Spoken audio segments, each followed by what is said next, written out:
స్త్రీ శక్తి పథకంతో రాష్ట్ర ప్రభుత్వం మహిళలకి ఆర్టీసీలో ఉచిత బస్సు సౌకర్యం కల్పించింది. సిపిఎం పార్టీ దీన్ని స్వాగతిస్తున్నారు. అయితే బస్సు సౌకర్యం కల్పించారు కానీ అవసరం బస్సులు సదుపాయాలు లేవు. ఈరోజు విశాఖ జిల్లాలో కేవలం 630 బస్సులు మాత్రం ఉన్నాయి.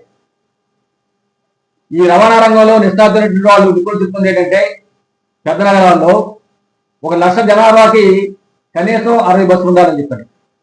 ఆ విధంగా చూసుకునేటప్పుడు విశాఖ సిటీకి కనీసం 1,500 బస్సులు ఉండాలి.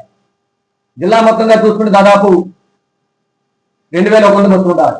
కానీ 630 బస్సులతో మాత్రమే ఈరోజు ఈ పథకాన్ని అమలు చేస్తున్నారు.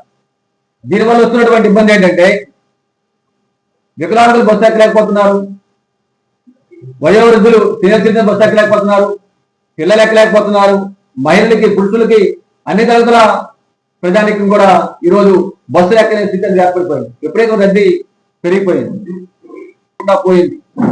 గంటల తరబడి బస్సుల్లో నిలబడి ప్రయాణం చేయాల్సి వస్తూ ఉంది. దీనివల్ల అనారోగ్యాలు పడతా ఉన్నారు, బస్సులో ఘర్షణలు అవుతా ఉన్నాయి.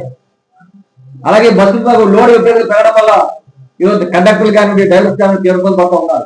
ఇటీవల కాలంలో మనం చూసాం, ఒక బస్సు కూడా దగ్ధమైంది. పాత బస్సులు ఆ లోడ్ కెపాసిటీ కాయలేకపోతున్నాయి.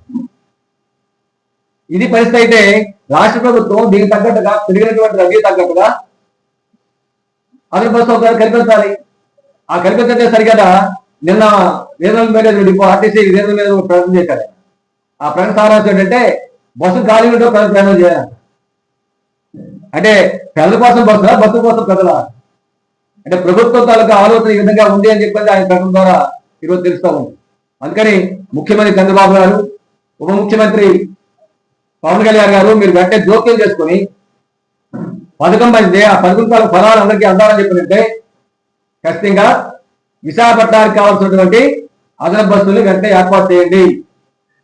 రిపేర్ అయిన పాత బస్సులు తొలగించి కొత్త బస్సులు ఏర్పాటు చేయండి.